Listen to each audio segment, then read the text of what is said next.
friends, today I am back with the second part of the video structure of chromosomes.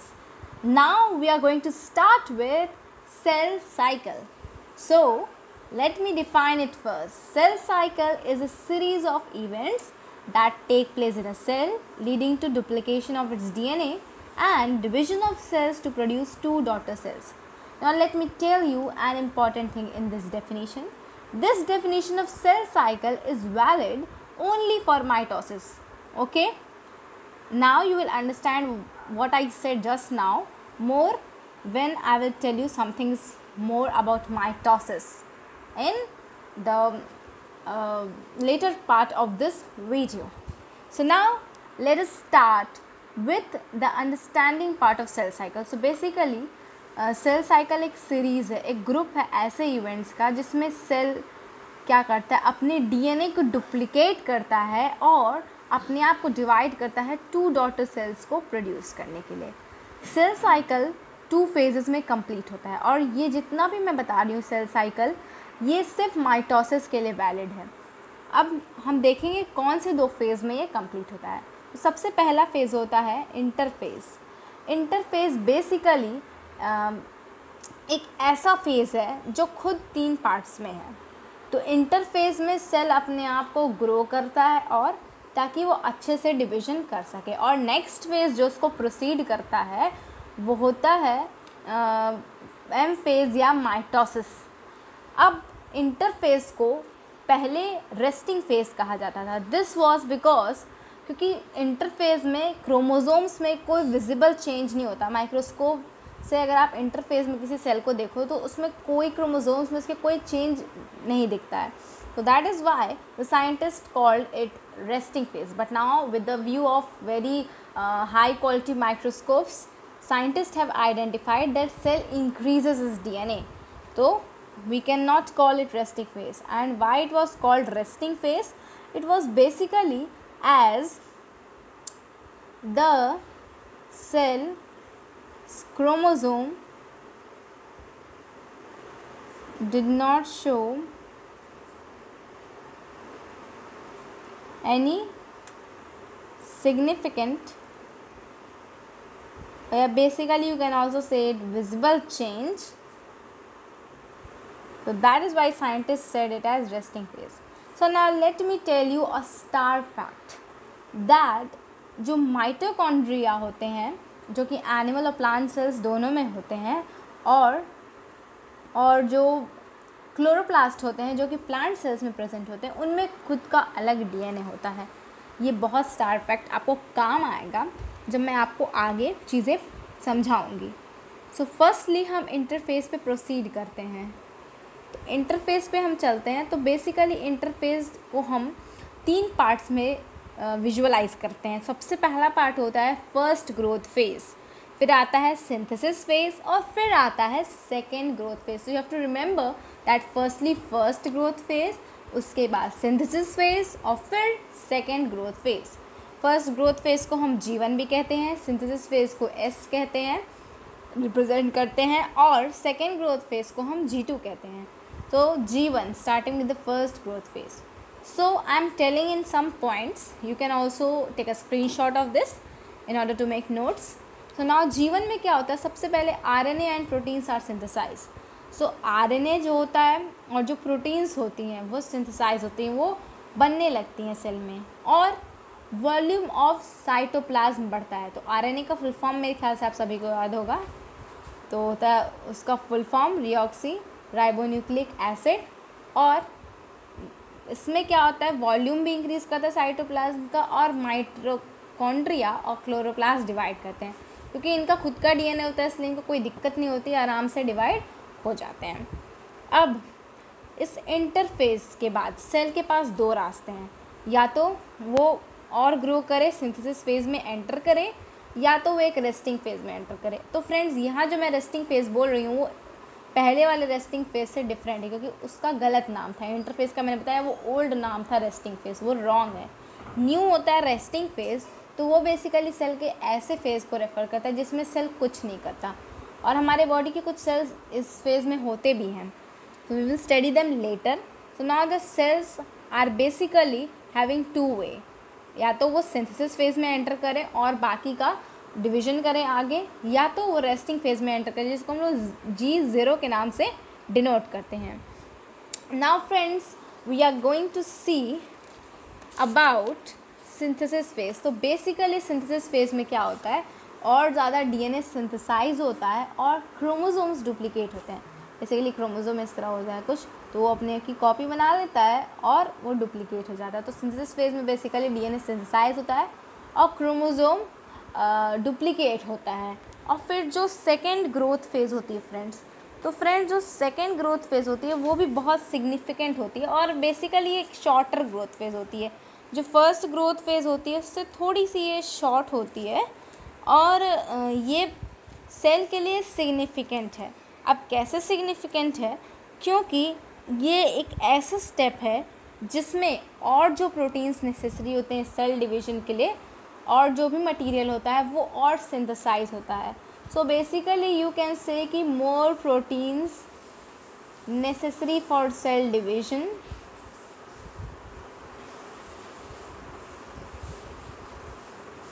continues to be synthesized.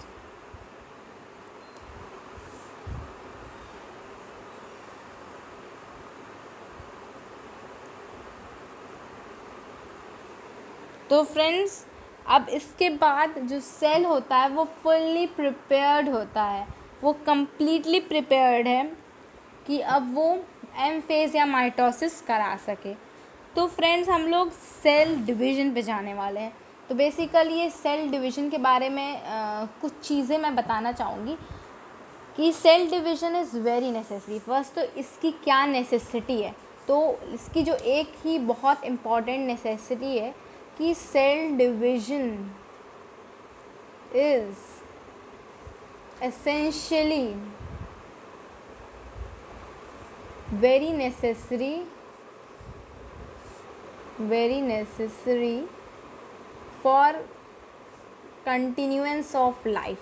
Life doesn't mean that कि एक organism की life, एक cell की भी life, एक skin cell की भी life कैसे कंटिन्यू होगी. क्योंकि स्किन सेल्स अगर नए नहीं बनेंगे तो फिर आपकी बॉडी में अधिक स्किन नहीं होगी.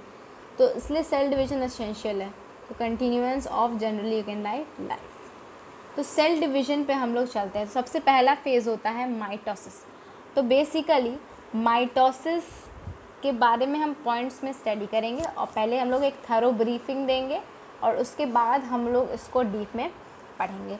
तो माइटोसिस बेसिकली एक ऐसा सेल डिवीज़न है जिसमें हमेशा 2 डाइप्लॉइड सेल्स प्रोड्यूस होती हैं. अभी मैं इन सब पॉइंट्स को क्लियर करूँगी. तो डाइप्लॉइड सेल्स प्रोड्यूस होती हैं. जो माइटोसिस है वो हमेशा सोमैटिक सेल्स में होता है या बॉडी सेल्स जैसे स्किन सेल हो गया और आपके बोन सेल्स हो गए, ये सब इनमें माइटोसिस होता है. और माइटोसिस जो है वो लाइफ लॉन्ग होता है, मतलब as long as organism alive है उतने तक उसकी माइटोसिस होती रहेगी. इसके सेल्स में माइटोसिस की प्रोसेस चलेगी. अब हम लोग मियोसिस को देखते हैं. तो मियोसिस में बेसिकली 4 हैप्लॉइड सेल्स प्रोड्यूस होते हैं. तो हमें ये याद रखना है हैप्लॉइड और डाइप्लॉइड और 4 और 2, क्योंकि बेसिकली एग्ज़ाम में ये चीज़ इम्पॉर्टेंट हो सकती है, क्योंकि ये चीज़ सच में भी बहुत इम्पॉर्टेंट है.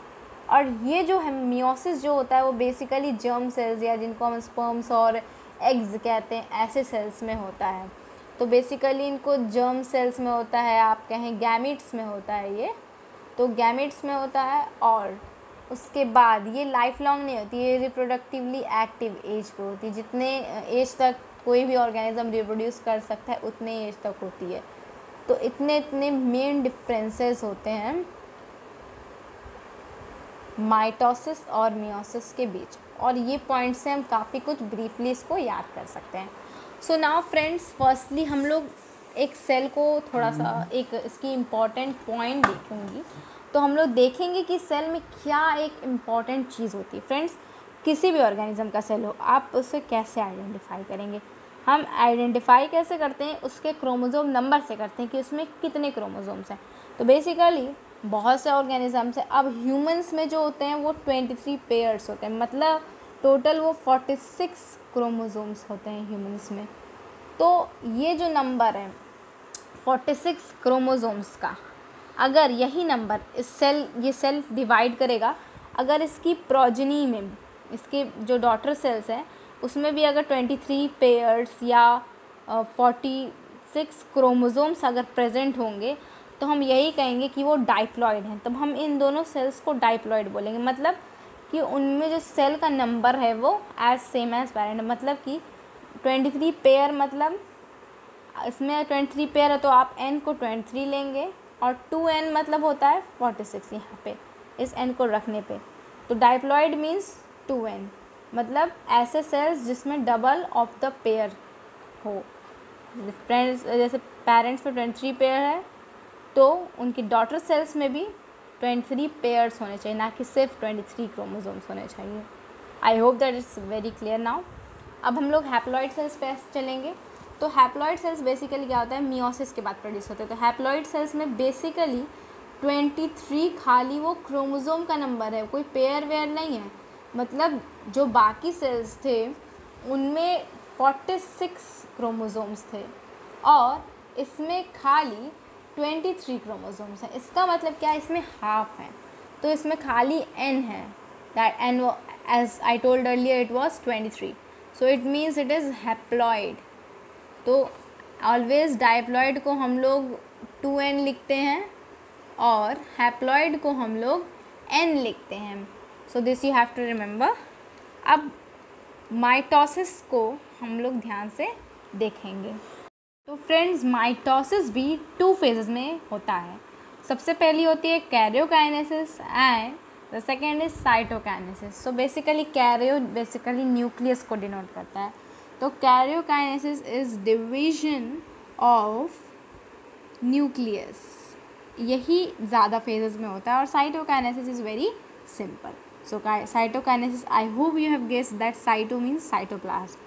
So basically it is what? Division of cytoplasms. Now let me just remind you of a fact that कि जो सेंट्रोमियर्स होते हैं वो प्लांट सेल्स में नहीं प्रेजेंट होते हैं। ये चीज़ आपको यहाँ पे काम देगी। तो सबसे पहला हम जो फेज़ होता है वो कैरियोकाइनेसिस का, वो होता है प्रोफेज। इसको भी हम 2 पार्ट्स में पढ़ेंगे, अर्ली प्रोफेज और एक लेट प्रोफेज। सो हम लोग ये जो नोट्स है प्रोफेज के बारे में जनरल हैं, दोनों को कंबाइन करते हैं।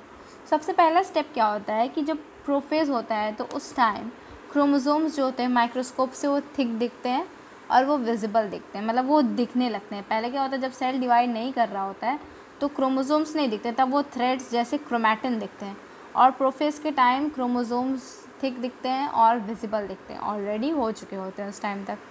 फिर क्रोमोसोम्स डुप्लीकेट भी कर चुके होते हैं, जैसे मैंने बताया था वो अपनी ऐसे कॉपी बना लिए होते हैं और सेंट्रोमियर पर अटैच हो गए होते हैं।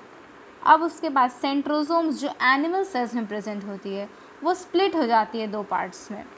फिर उसके बाद जो सेंट्रियोल्स होते हैं वो सेल्स की पोल को ऑक्यूपाई कर लेते हैं और स्पिंडल फाइबर्स अपीयर करते हैं। और जो न्यूक्लियर मेम्ब्रेन है और जो न्यूक्लियोलस होता है, जो न्यूक्लियस के अंदर होता है छोटा सा स्फेरिकल बॉडी, वो भी डिसअपियर होने लगता है। और जो डुप्लीकेटेड क्रोमोसोम्स होते हैं वो इक्वेटर की तरफ जाते हैं। मतलब सेल जैसे अगर ये मैं अभी आपको सेंट्रोसोम सेंट्रियोल सब समझाती हूँ एक बार में। तो जैसे फ्रेंड्स ये अगर एक सेल है, अगर एनिमल सेल है तो इसमें एक ऑर्गेनल इस तरह का होता है जिसको बेसिकली हम लोग इससे सराउंड किए रहते हैं। इसमें एस्टर होता है और बहुत सारा कुछ होता है, तो ये इस तरह का होता है। तो इस पूरे ऑर्गेनल को, मतलब इस सब को मिला के हम इसको कहते हैं सेंट्रोसोम। ये एनिमल सेल्स में ही प्रेजेंट होता है और इसके अंदर एक न्यूक्लियस होता है। पूरे सेल के अंदर एक न्यूक्लियस होता है, ये जो किनारे मेम्ब्रेन है उसको हम लोग न्यूक्लियर मेम्ब्रेन कहते हैं। इसके अंदर फर्दर एक छोटी सी स्फेरिकल बॉडी होती है जिसको हम लोग न्यूक्लियोलस कहते हैं। So let me remind you about these terms. तो ये है न्यूक्लियर मेम्ब्रेन और ये है न्यूक्लियोलस और ये खुद एक पूरा न्यूक्लियस है। तो ये चीज़ें हैं। और पोल्स बेसिकली क्या होते हैं, सेल की एक्सट्रीमिटीज़ होते हैं। मतलब जैसे कि हम ये जो सेल के एंड पॉइंट्स हैं, यहाँ ये सब पोल्स हैं, ये पॉइंट, ये पॉइंट, ये पॉइंट, ये पॉइंट, ये पोल्स हैं।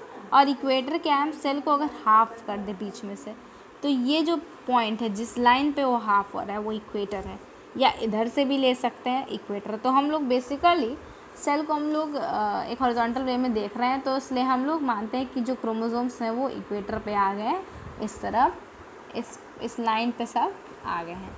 So let us go back to the prophase. तो प्रोफेज में जो सेंट्रोसोम है वो स्प्लिट हो जाता है और सेंट्रियोल्स बनते हैं। तो नाउ व्हाट आर सेंट्रियोल्स? जब सेंट्रोसोम स्प्लिट हो जाता है तो ये जो थ्रेड से सराउंडेड होते हैं, इनको हम लोग कहते हैं सेंट्रियोल्स। अब ये जो होते हैं ये होते हैं एस्टर, और इनके बीच जो निकलता है बाद में उसको कहते हैं हम लोग microtubule. So these are what? These are basically centrioles, this is aster and this is nothing but microtubule. So this we have to remember here. Now going on the prophase, तो डॉटर सेंट्रियोल्स जो होते हैं वो occupy poles को कर लेते हैं। जैसे मैंने बताया एक्सट्रीमिटीज़ को, जैसे यहाँ पे इन दोनों को ऑक्यूपाई कर लेंगे, कि यहाँ आ जाएगी और एक यहाँ आ जाएगी। अब फिर जो न्यूक्लियर मेम्ब्रेन और न्यूक्लियस डिसअपियर हो जाएगा और डुप्लीकेटेड क्रोमोसोम्स इक्वेटर की तरफ मूव करेंगे, मतलब बीच में लाइन कर लेंगे। ये सब मैंने दोनों को मिला के कहा है। अब अर्ली में क्या होता है, एस्टर जो सेंट्रियोल्स होते हैं वो डुप्लीकेट हो गए होते हैं, तो वो अपार्ट मतलब एक दूसरे से हटकर पोल पे जाते हैं, और जो उनके एस्टर्स हैं वो माइक्रोट्यूब्यूल्स बनाते हैं।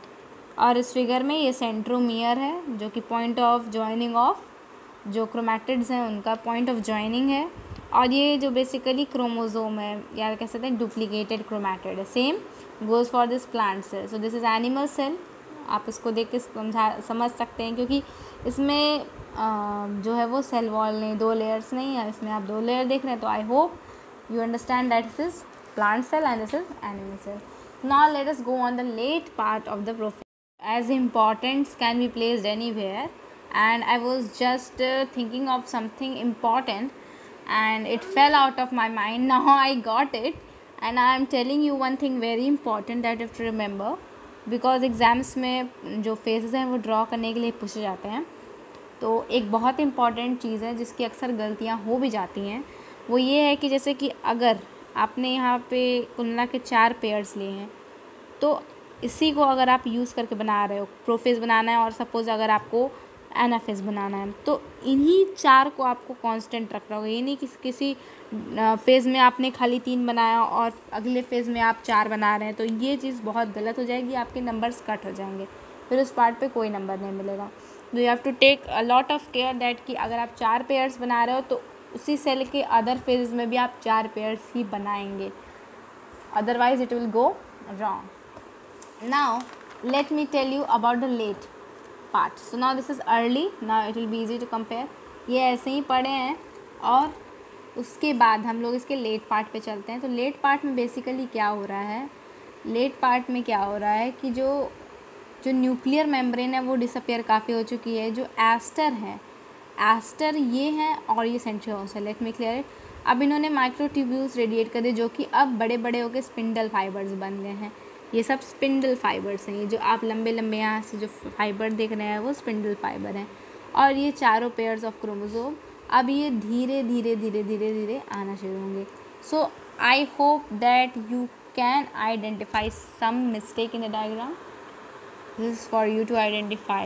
Let's see the old diagram here and see the new diagram here. Is there some mistake? Yes, is it? Just what I told just now कि हमें 4 बनाना है तो 4 हर में रखना है। तो यही गलती होती है जो अक्सर कॉपीज़ में पाई जाती हैं और फिर नंबर कट हो जाते हैं। So you have to be very careful. And अब हम लोग पढ़ेंगे अदर फेजेस को जो प्रोफेज को प्रोसीड करते हैं। So let us start with metaphase. Now I just told you an important point that you have to make the chromosome number constant, like if you are making 4 pairs, so you have to do that with each and every phase of the same diagram. But one thing is there that spindle fiber number does not need to be very constant. It should be around, like if you are drawing in one figure 9, so it can be 10, but not very much more or very much less. Okay, now going to the metaphase. So as you can clearly see by the diagram, there are two cells. This one is animal cell and this one is plant cell, and metaphase is a phase which you can identify through the position of chromosome in the cell.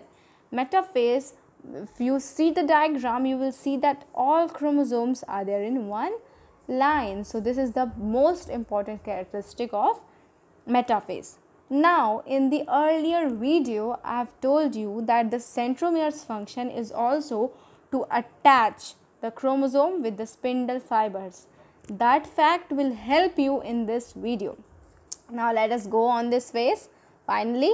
So each chromosome gets attached to spindle by its centromere. The first step in metaphase is that each chromosome, you can see it is attached by its centromere to the spindle. This fiber and centromere is thus helping to attach the chromosome with this spindle. And what is the next step? That chromosome line up in one plane at equator. So you can see them in a straight line and here also.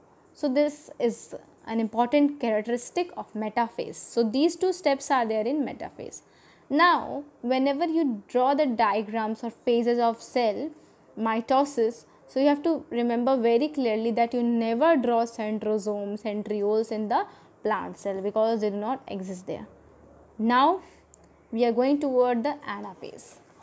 So this is the anaphase. So ana means opposite. So why opposite? Because in this phase the centrioles have reached the extremities and the chromatids are just drawn apart. So that is why we can say it as opposite. Ana means opposite. Now we are studying anaphase in two parts, the first one being early anaphase. So early anaphase. Now there are both the cells. As in metaphase, what had happened? They had just lined themselves in a straight line. Now in anaphase, what will happen?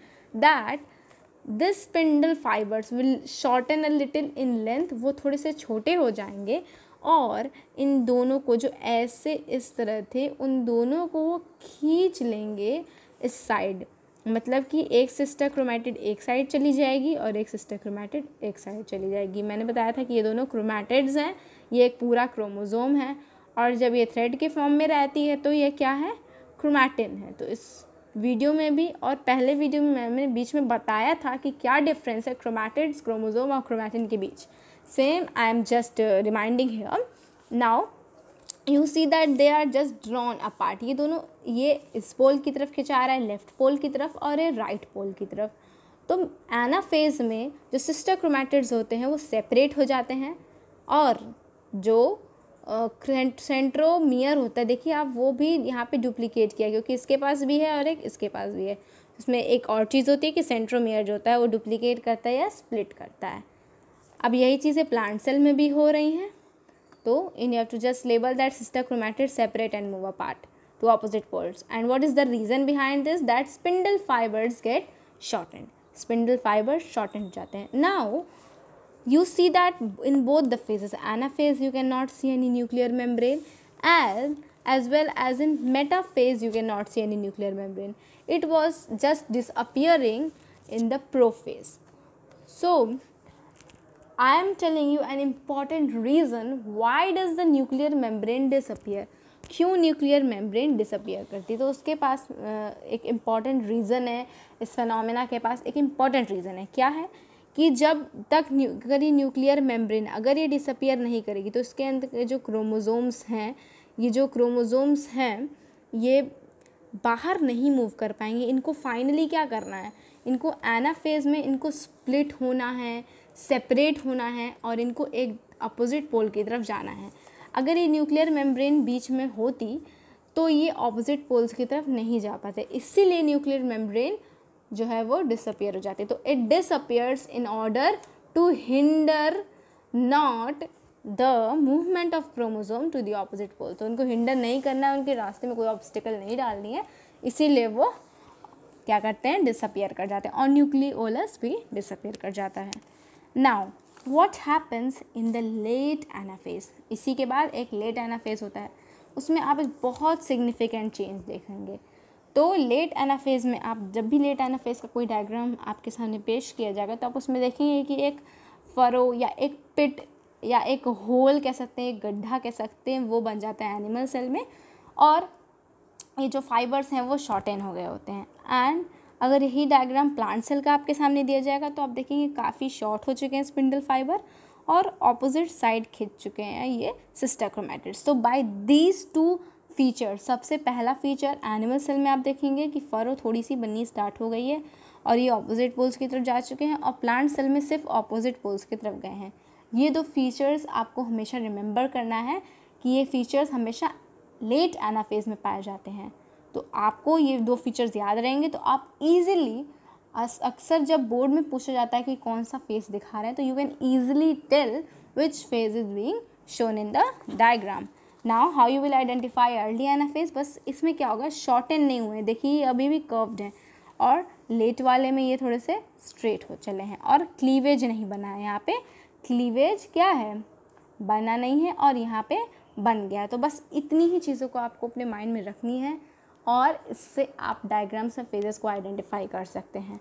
और इसके बाद just मैं एक brief में बताऊंगी सारे phases को complete करके कि how you will identify once more. Now what happens, I am writing in points here. तो centromere splits, sister chromatids separate, as I already told here, they are separating, and why they are separating, due to the shortening of spindle fiber। जब वो short हो जा रहे हैं, वो खिंच जा रहे हैं, तो उनसे वो सेपरेट हो जा रहे हैं। Now furrow starts in middle in the cell membrane of animal cell. तो बेसिकली जो एनिमल सेल का सेल मेम्ब्रेन है उसमें एक फरो, एक पिट या होल स्टार्ट हो जाती है, और ये चीज़ आपको रिमेंबर करनी है, ये चीज़ प्लांट सेल में नहीं होती है। That's why I have written no such thing in plant cell. So you have to remember it very clearly, क्योंकि फरो कभी भी प्लांट सेल में नहीं बनता। वो आगे मैं आपको बताऊंगी कि उसमें कैसे होता है साइटोकाइनेसिस। यहाँ थोड़ी सी साइटोकाइनेसिस की एकदम हल्की शुरुआत हुई है, अब वो टीलोफेज में ज़्यादा क्लियरली दिखेगी। अब मैं यहाँ पे आपको बताऊँगी टीलोफेज के बारे में। इसमें मैं थोड़ा पॉपअप लगाया है जिसको आप टर्न करके ईजिली देख सकते हैं। तो टीलोफेज में ये होती है कि जो फरो होती है, जो क्लीवेज होती है, जो ओपनिंग होती है, वो और डीपन हो गई होती है, और एक बहुत सिग्निफिकेंट चेंज हुआ होता है, that you can not forget, that is कि न्यूक्लियर मेम्ब्रेन वापस आ गया और क्रोमोसोम सब नहीं है। जैसा कि पहले आपने देखा था मेटाफेज में भी थे, एनाफेज में भी ये सिस्टर क्रोमैटिड्स थी, तो अब ये नहीं है, ये टर्न कर चुकी हैं बैक टू क्रोमैटिन फाइबर्स, और न्यूक्लियोलस जो ये डॉट है ये भी अपीयर कर चुका है। तो you have to remember this very nicely, that any chromatin is seen here, and जो फरो है वो डिपेंड हो गई है। तो आप बस दो चीज़ों से टीलोफेज को आइडेंटिफाई कर सकते हैं बहुत ईजिली, ये कि आपको न्यूक्लियर मेम्ब्रेन दिखेगी, उसमें क्रोमोसोम्स नहीं दिखेंगे, क्रोमैटिन दिखेगा और न्यूक्लियोलस दिखेगा।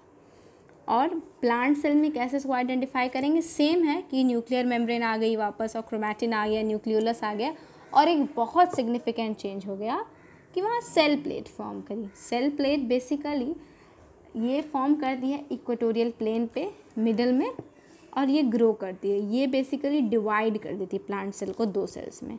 तो यहाँ पे थोड़ी सी साइटोकाइनेसिस और प्रोसीड हो गई है। So let us see in this popup point क्या क्या हो रहा है इसमें। तो पहली चीज़ जो हो रही है, there are two sets of daughter chromosomes each reach opposite pole और extremities। तो देखिए एकदम ये opposite pole से extremities पे पहुंच चुके हैं। The next happen that spindle fiber disappear। Yeah, this is also an important feature that कि आपको कोई भी curve जो वो spindle fibers दिख रहे थे, now these spindle fibers are no more here। Now chromatids change into chromatin, as I have already told कि यहाँ पे कोई भी क्रोमोसोम या क्रोमैटिड नहीं है, वो क्रोमैटिन में चेंज हो चुका होता है, वो थ्रेड के फॉर्म में हो जाता है। And cleavage furrow deepens in animal cell. Another changes you will notice that nucleolus reappear, and nucleoli means nucleoli plural है और न्यूक्लियोलस इसका सिंगुलर फॉर्म है, तो ये रीअपियर हो जाते हैं।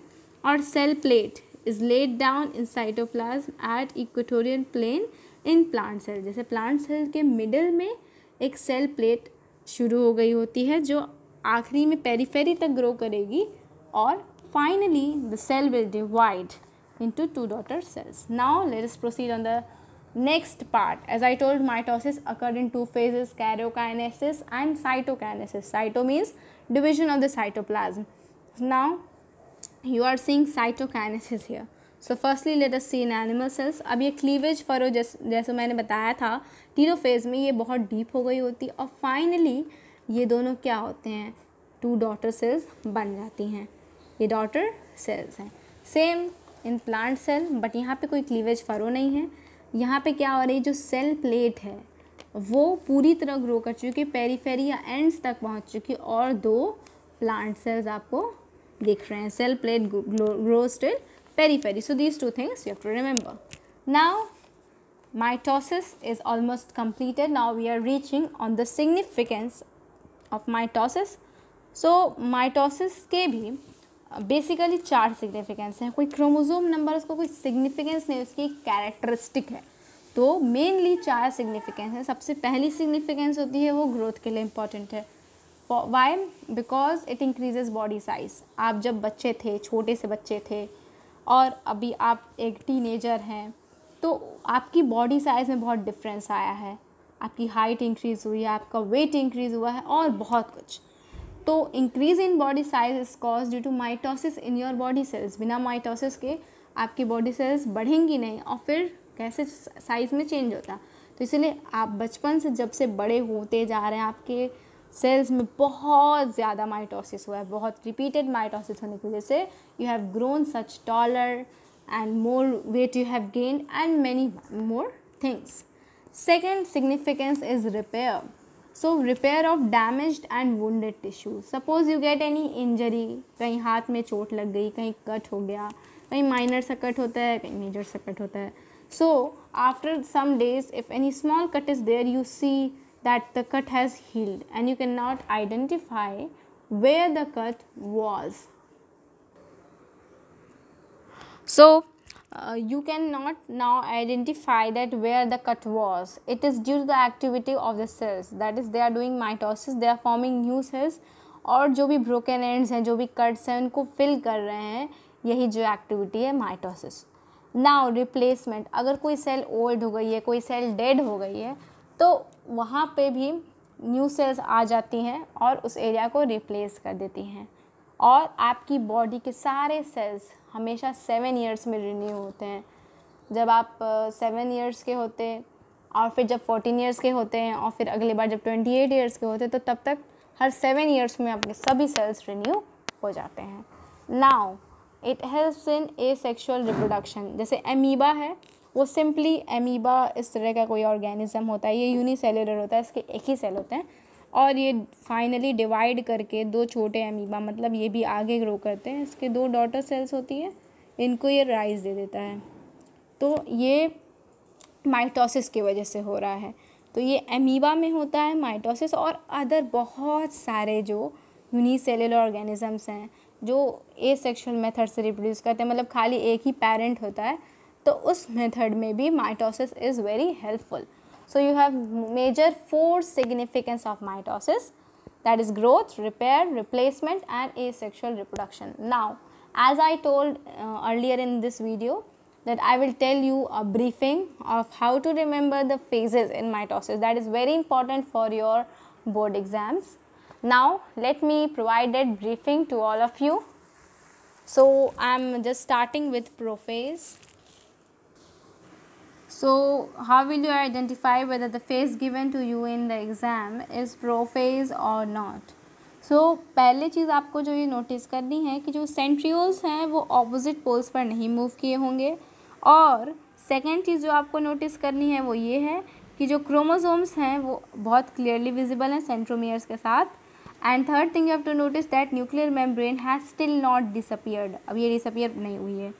तो ये 3 चीज़ें आपको हमेशा याद रखनी है, ये अर्ली प्रोफेज में होंगी, ये इसके डायग्राम में होंगी। Same for both plant cells and animal cells, but plant में एक डिफरेंस हो जाएगा कि आपको सेंट्रियोल्स होंगी ही नहीं, तो the matter only finishes here. Now let me tell you an important thing. Now that important thing is, don't confuse yourself between early prophase and cytokinesis. Why?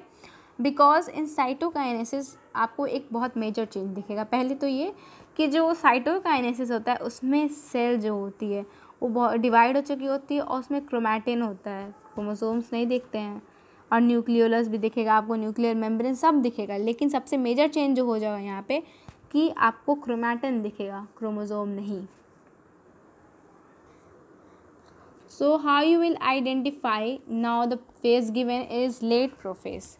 So the fact is, you have to remember here is कि nuclear membrane is just disappearing. थोड़े थोड़े बने होंगे या तो बहुत समय नहीं भी बनाएंगे.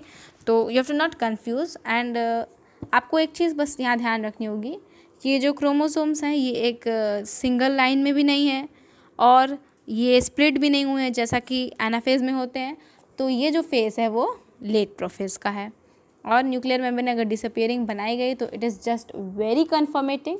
वैसे यही काफ़ी कन्फर्मेटिंग है कि अगर ये सिंगल लाइन में नहीं आए हैं और स्प्लिट भी नहीं हुए हैं तो it means confirmly that it is late prophase. So how will you identify whether the phase is metaphase or not? So it is very, I think so it is easiest of all to identify. Now what is that easiest thing कि सब एक line में हो जाएंगी, यही easiest है that you can very easily identify. If they are in a single line, it's very easily you can say that it's metaphase, very easily. Now anaphase. Now how will you remember that the diagram given is of early anaphase? ये कैसे आप remember करेंगे? तो इसके लिए भी आपको बस एक चीज़ माइंड में रखनी है. ये है जो कि मैं एनिमल सेल के स्पेशली बता रही हूँ. ये है कि इसमें जो सिस्टर क्रोमैटिड्स हैं वो सेपरेट हो चुके होंगे, स्प्लिट हो चुके होंगे और ऑपोजिट पोल्स की तरफ मूव कर रहे होंगे. और आप कैसे समझेंगे ये लेट एनाफेज है for animal cells? So you will identify by one more method. इसमें थोड़ा सा आपको डिफरेंस लाना पड़ेगा कि अर्ली जो है उसमें कोई, जैसे यहाँ मैंने दिखाया कि यहाँ कोई फरो नहीं बना है, यहाँ कोई गैप नहीं बना है. But same if you will see the let one, you will see just a furrow, एक पिट या होल यहाँ बन जाएगा और स्पिंडल फाइबर्स थोड़े शॉर्ट हो जाएंगे. दो ये चीज़ें आपको रिमेंबर करनी है. Now let us move on the plant one. So plant one में कुछ नहीं, बस ये शॉर्ट हो जाएगा जैसे ऑलरेडी मैंने बताया, ये पोल की तरफ जाएगा. और जब आप ये देखेंगे तो यहाँ पे काफ़ी स्ट्रेट हो चुके होंगे और एकदम ही पोल्स की तरफ ये मूव कर रहे होंगे. तो यहाँ पे ये आपको जो अर्ली एनाफेजेस में अभी ये बहुत ज़्यादा शॉर्टेन हुए कर्व ही हैं और ये भी मूव कर रहे हैं, लेकिन यहाँ पे ये बहुत ही ज़्यादा शॉर्ट हो चुके हैं और एकदम मतलब वर्ज पे हैं कि ये अब मूव कर चुके हैं. तो आपको I hope that difference is clear. Now we are going on how to identify the telophase. तो telophase how you will identify? Telophase how you will identify? So telophase is also very easy to identify. How? That is कि यहाँ पे आपको ये furrow बहुत deep दिखेगी और साथ ही आपको अब कोई भी क्रोमैटिड या ऐसा कुछ नहीं दिखेगा और आपको स्पिंडल भी नहीं दिखेगा. आपको कोई भी न्यूक्लियर मेम्ब्रेन जो पहले नहीं थी अब वो दिखेगी और एक न्यूक्लियोलस भी दिखेगा. तो बाय 3 मेथड. सबसे पहला क्या है कि आपको कोई स्पिंडल फाइबर नहीं दिख रहा है. Second, you are not seeing any chromatid, you are always seeing some chromatin, और आपको न्यूक्लियर मेम्ब्रेन भी दिख रही है, न्यूक्लियोलस भी दिख रहा है. ये सारी चीज़ें आपको रिमेंबर कर लेनी है और ये बहुत इजी हो जाएगा आपको रिमेंबर करना कि ये टीलोफेज है. अब how will identify the same in plant cell? तो थोड़ा सा डिफरेंस है, ज़्यादा अंतर नहीं है, थोड़ा अंतर है. क्या है वो अंतर, ये देखते हैं हम लोग. तो यहाँ पे जब टीलोफेज प्लांट सेल्स में होगा तो you will see in the diagram that छोटी सी एक प्लेट है वो ग्रो कर रही है और जैसा सेम हो रहा था एनिमल सेल में कि न्यूक्लियर मेम्ब्रेन वापस आ जाती है, क्रोमैटिन दिखेगा आपको, कोई क्रोमैटिड्स नहीं दिखेंगे, सिर्फ क्रोमैटिन दिखेगा, एक न्यूक्लियोलस भी दिखेगा. तो ये चीज़ें आपको देख कर आराम से समझ में आ जाएगा कि ये टीलोफेज दिखा रहा है और छोटी सी सेल प्लेट भी दिखेगी. Now how will identify that आपको साइटोकाइनेसिस दिखाया जा रहा है. तो साइटोकाइनेसिस में सिंपली आप देख सकते हैं कि ये सब कुछ अलग हो चुका है. मतलब अब ये 2 बाउंड्रीज बन गए हैं और साइटोकाइनेसिस जनरली नहीं दिखाता है. अगर किसी कोई और फेस दिखाएगा उसके बाद साइटोकाइनेसिस पूछता है तो then you can very easily identify. वैसे साइटोकाइनेसिस सिंपली नहीं दिखाते हैं वो. और प्लांट सेल में भी यही है कि अब पूरा डिवाइड हो चुका है. So I hope that it's very clear. Now in the third part of the structure of chromosome video, I will tell you about meiosis and the parts, the contents which I told whose shifting I had done. So that contents I will also explain you in the part 3 of this video. So the link will be available in description box of this video. And if any doubts you're having related to this part, so please comment me in the comment box, and like, share, subscribe, and keep studying, stay motivated.